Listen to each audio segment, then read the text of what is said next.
Bonsoir à tous, bienvenue dans votre émission, votre projet pour La Réunion. Ce soir, on va parler, j'allais dire, culture, et culture dans quel regard et avec quelle personne. Bonsoir Sylvionia. Bonsoir, Jismi. Et Bonsoir, Côté Créole. il y a une réalité, c'est que quand on dit quelqu'un a de la culture, ça ne veut pas dire que forcément que c'est positif. Ah, ça dépend ce qu'il en fait. Exactement.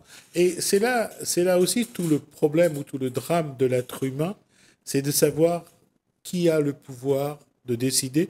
D'abord, qui c'est quoi et qui va décider. Qui va décider? Et surtout, quand on est artiste, là, c'est tout est, j'allais dire, aléatoire et que chacun et chacune a raison. Bah, chacun et chacune a raison. Quand on est artiste, tu veux dire? Mm. Oui, quand on est artiste, bah, chacun a sa raison. Oui, oui. Mais comment. Bon, là, je vais généraliser au plus large. C'est dans la relation humaine. Mais voilà, justement, quand je te dis chacun a sa raison, pourquoi? Parce que tu as plusieurs types d'artistes. Tu as ceux du paraître. Et tu as ceux qui vont sortir de leur gond pour essayer de changer les choses. Voilà. Je dis ça parce qu'à La Réunion, on est l'île de La Réunion, on a 860 000, 70 000 habitants. Et c'est un paradoxe. Les, les êtres humains se croient sur un pays qui a plus de 80 millions d'habitants et ils sont encore plus dans leur comportement est plus exacerbé. C'est moi qui ai raison. C'est ce que je dis qui est vrai. On le dit pour 870 000 habitants, mais on le croit pour qu'on le dit pour la Terre entière. C'est vrai. Non, mais alors, ça, c'est pas que sur l'île, ça, c'est partout, ça, par contre. Oui. Hein. Oui. Je suis la première. Je fais mon mea culpa parce que là, je suis la première à le faire. Après, bon, je fais un retour sur moi-même et je me calme. Mais déjà, rien que le rapport que je peux avoir justement avec mes collègues, c'est souvent, c'est malheureux à le dire, mais c'est comme ça. Hein. Il y a des rapports de force. Et après, on se pose et on se dit, bon, peut-être qu'en réalité, oui, j'ai mes raisons, il a ses raisons, mais personne a raison dans l'absolu. Voilà. Oui, parce que, On veut se faire entendre. parce que les Voilà. choses évoluent. Ce qui est vrai aujourd'hui l'est un peu moins au fur et à mesure dans le temps. Mais Oui. on trouvera toujours un argument pour dire qu'on a raison. C'est ça, oui, c'est pour ça. C'est pour ça que je vous dis, chacun a ses raisons de dire qu'il a raison. Et quand on regarde le monde artistique à La Réunion, parfois les artistes sont même pires que les politiques. Oui. Ça dépend lesquels. Vous avez plusieurs types d'artistes. Il y a des artistes qui se contentent d'être propres, bien jouer, faire de la musique sans éclaboussure. Mmh. Et d'autres qui vont être pires que les politiques, comme vous dites, Ouais. parce qu'ils utilisent justement leur art pour pouvoir faire entendre ce qu'ils ont Autre à dire. chose que la culture. Exactement. Alors, par contre, ils vont utiliser leur art pas forcément pour faire entendre ce qu'ils ont à dire sur eux, mais voilà, encore de la même manière, il y a d'autres qui vont utiliser pour être le porte-parole d'histoire. Cette posture que je développe, c'est pour dire qu'aujourd'hui, les artistes ont une place très importante dans la société. Ce qu'ils ou ce qu'elles sont a, pèse, influence. Mais pourquoi est-ce que, quand il y a eu les guerres, pourquoi est-ce qu'on a voulu brûler les livres, les L'autodafé. peintures? La Deuxième Guerre mondiale, il y a eu l'autodafé. Parce qu'un artiste Ouais, pense. ouais. Il crée, donc il pense.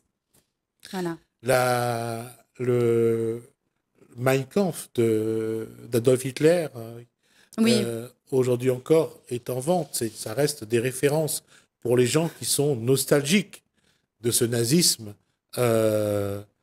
Et puis, on va prendre aussi d'autres. ça me fait penser à une d'autres blague, auteurs. excusez-moi, une blague sur YouTube. On va prendre d'autres titres. Le livre de Le Capital de Karl Marx. On a on a sorti de Guerre et paix de Tolstoï. Il y a des références en la matière qui font que l'écriture, ce qu'amène un auteur, marque, et ça marque à travers les siècles.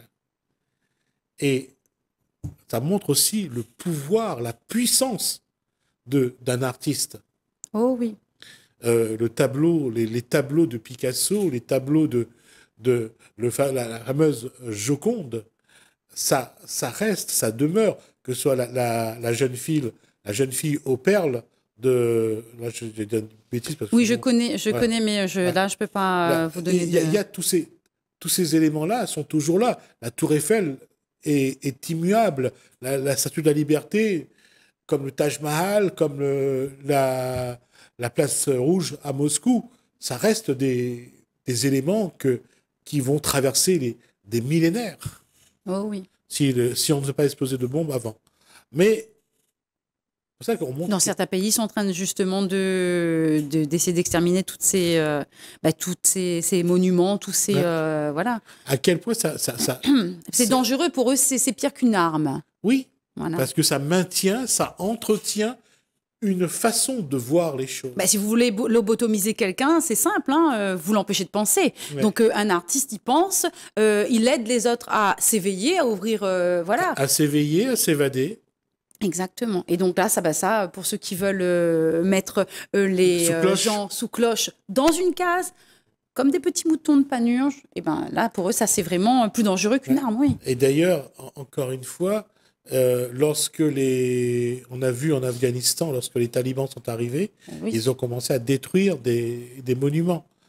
Ça montre bien aussi la faiblesse de l'individu. Face à un monument, il peut penser à autre chose. Et pas penser que c'est le monument qui va dévoyer les gens, qui va les détourner de telle ou telle chose. Pas parce que les gens pensent quelque chose qu'ils sont forcément contre autre chose. Et là encore... on parle de bêtises humaines, là, par contre. Je reviens sur la Réunion et je reviens sur les artistes. C'est la puissance des artistes réunionnais. Et quand je dis une puissance, c'est une vraie puissance. On le voit pour la fête de la musique, on le verra de nouveau le 20 décembre. Leur présence, ce qu'ils apportent, on le voit dans les différentes productions. Et l'artiste réunionnais a cet avantage d'être vraiment ouvert à tout. Ben oui, comme notre mélange. Éclectique. Oui, comme notre mélange. Exactement. Notre musique, c'est la reproduction de qui on est, en fait. Ouais. Et qui on est, si on fait son arbre généalogique sur 50 générations, ça nous ramène très loin. Exactement. Et sans qu'on fasse exprès, un artiste va, j'allais dire, pondre quelque chose qui sort de nulle part. Il ne sait même pas, lui, du comment, du pourquoi, mais c'est là.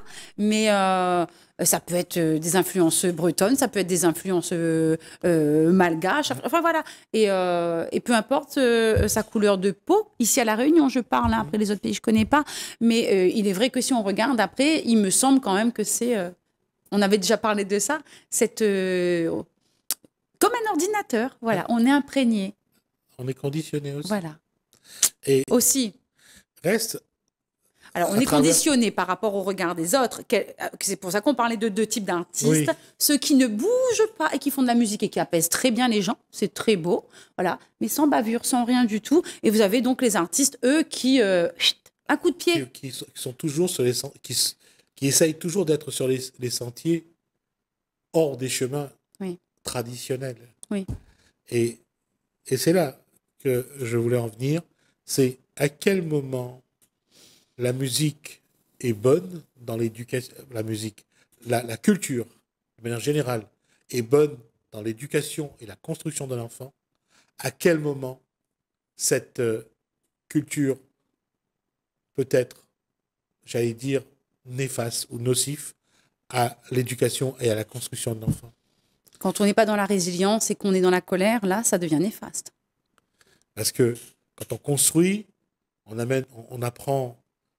Bon, le Maloya, c'est le fil rouge dans la culture réunionnaise, mais il y a autre chose.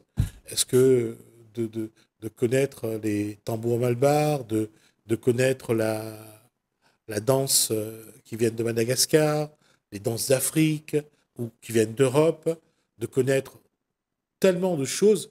Est-ce que c'est une bonne chose ou c'est contraire à une bonne éducation? C'est une bonne chose. La personne apprend à penser par elle-même. Elle ne reste pas justement dans ce petit moule, à mon sens. Hein. Oui. Voilà. Alors, qu'est-ce que doit, qu'est-ce que les artistes qui transmettent, qui enseignent, qui forment, qu'est-ce que ces artistes-là doivent avoir pour que cette transmission, elle soit toujours positive, résiliente? Qu'est-ce qu'un artiste doit avoir quand il se transmet? Ben, il doit se contenter simplement. Je prends l'exemple donc pour les enfants de la Creuse, par exemple, qui, en me mettant à leur place, vraiment, ça a été. On peut pas se mettre à leur place, mais voilà, ça a été une grosse, grosse, grosse douleur. On aurait le choix justement de mener une guerre. Et non, voilà. Le fait simplement de raconter l'histoire pour que tout le monde soit au courant de ce qui s'est passé et de le raconter simplement et d'être dans la résilience, ça, c'est une bonne manière pour l'artiste justement de faire passer le message. Parce que la question qu'on peut se poser aujourd'hui, la culture prend une place de plus en plus importante dans l'éducation, dans la vie des individus.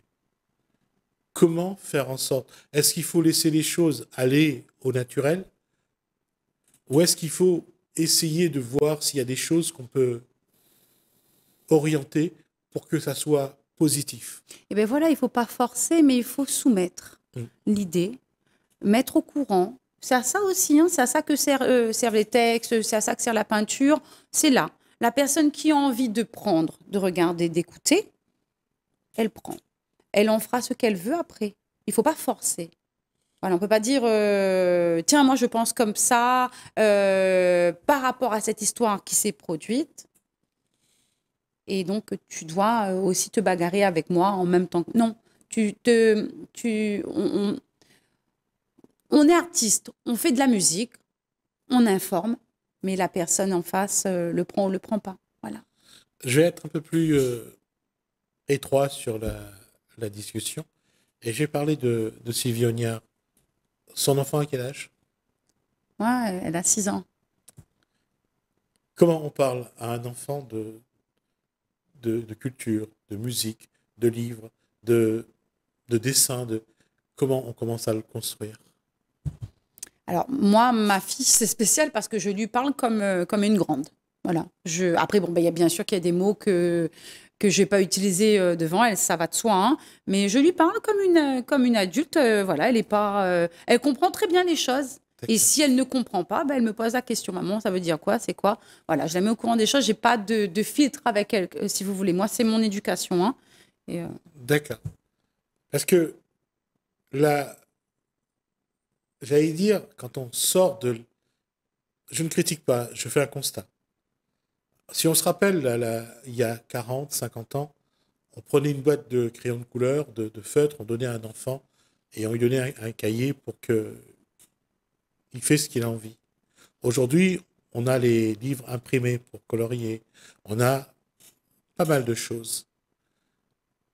Est-ce que, quelque part, on est en train de restreindre sa capacité à faire ce qu'il a envie, ou à imaginer, et de lui dire, ben non, voilà la route, suis cette route. Est-ce qu'on est en train de restreindre son esprit en l'empêchant de dessiner et en ayant déjà l'image déjà toute faite? Ouais. Alors là, vous me posez une bonne question. Je parle pour moi. Alors voilà, justement, c'est ce que j'allais dire. Voilà. Pour Sylvie Ognard.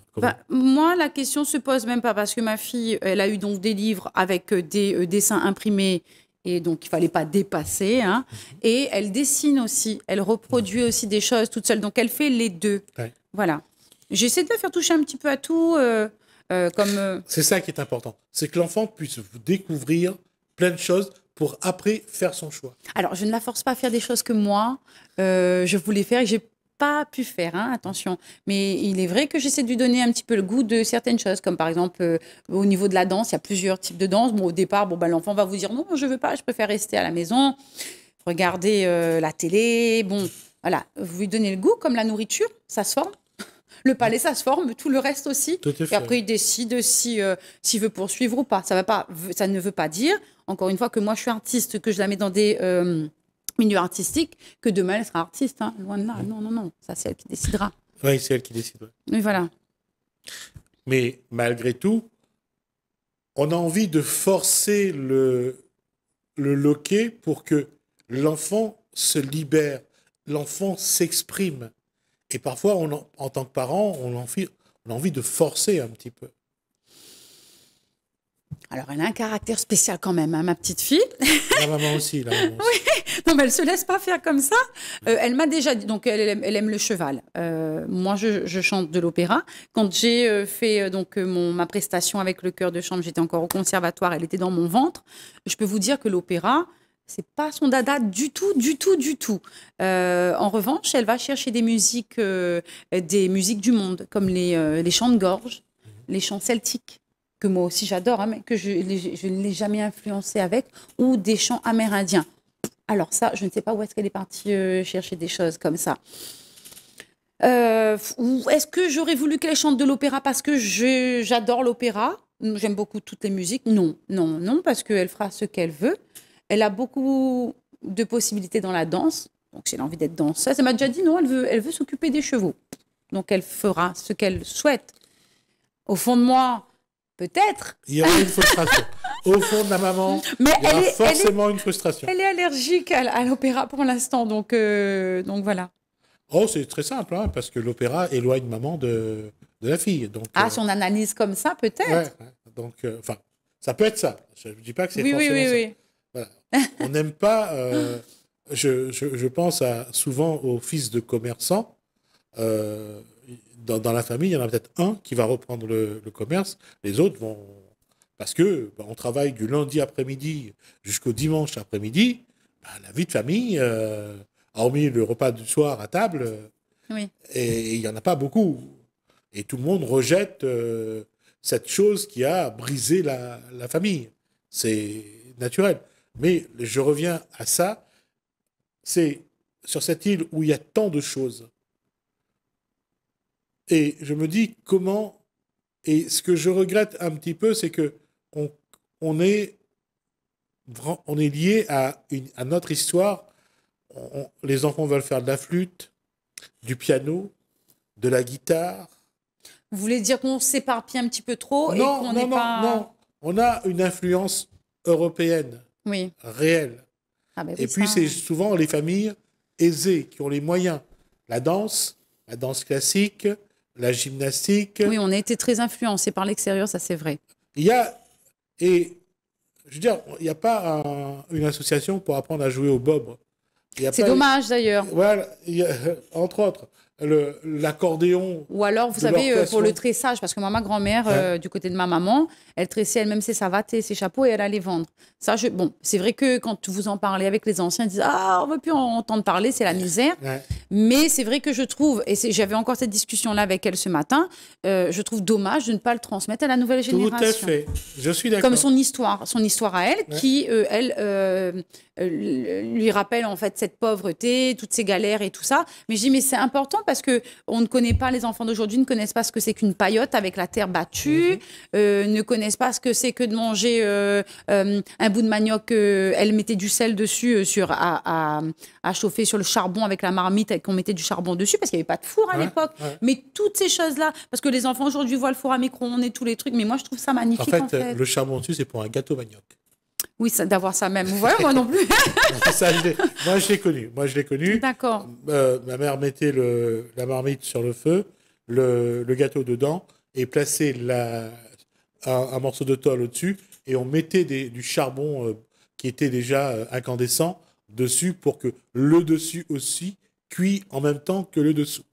Et le milieu, bien sûr. Alors, peut-être que c'était hyper bon, parce que moi, je trouve que tout ça, c'est bon, la cuisine au feu de bois et tout. Mais le fait que cette bonne cuisine-là est reliée à la pauvreté, de l'époque et la Mais bien galère. sûr, Et mais ben ils en ont fait quelque chose. Ils ont peint le tableau en c'est devenu noir. négatif. C'est devenu négatif. Voilà. C'est normal. Je comprends. C'est comme manger de la papaye ou manger de la banane. Il y en a qui ont mangé de la banane. Ils peuvent plus. Le maïs, le manioc, les patates. Il y a des gens, quand vous leur parlez de ça, c'est quelque chose qui... Voilà. C'est leur misère. Ils ont été gavés de ça pendant des années pour avoir droit à un bout de pain, avec un morceau de pain, avec un peu de quelque chose. Je vais faire une digression.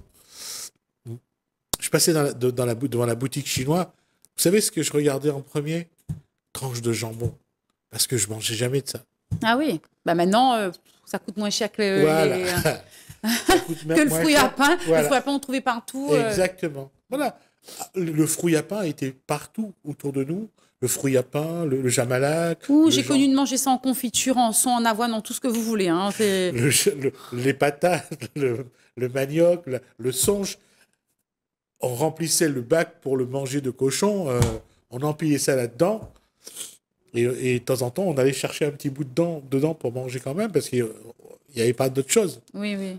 S'il n'y avait pas de jamalak dans la cour, le longani, le litchi, l'ananas, il n'y avait rien. On mangeait le jujube. Le jujube. Que j'adorais et que maintenant, je ne sais pas où est-ce qu'on peut trouver ça. J'ai vu du côté de Saint-Paul, mais ce n'est pas le même que celui que je mangeais dans la cour de ma tante Thérèse d'ailleurs, qui est plus là.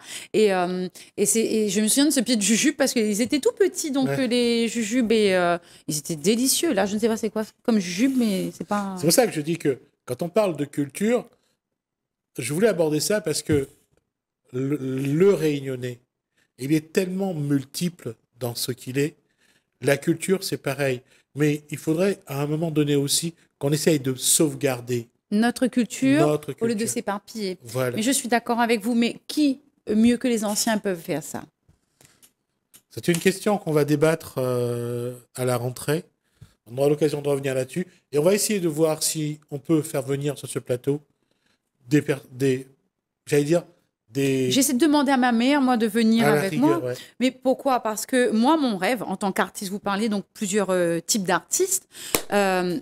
Et mon rêve, ce serait donc, parce que je m'occupe de chorale intergénérationnelle, ce serait de ramener justement les personnes plus âgées et les plus petits, aller rencontrer les anciens, parce que les anciens ont des choses à raconter et eux, les petits, ont des choses à raconter. Alors, ce que je vous propose, c'est qu'on puisse faire cette rencontre à 4 sur le plateau, chaque génération, et en discuter. On se fixe l'objectif pour la rentrée. On va faire ça. D'accord. Merci Sylvie Ognard pour tous ces moments qu'on a partagés.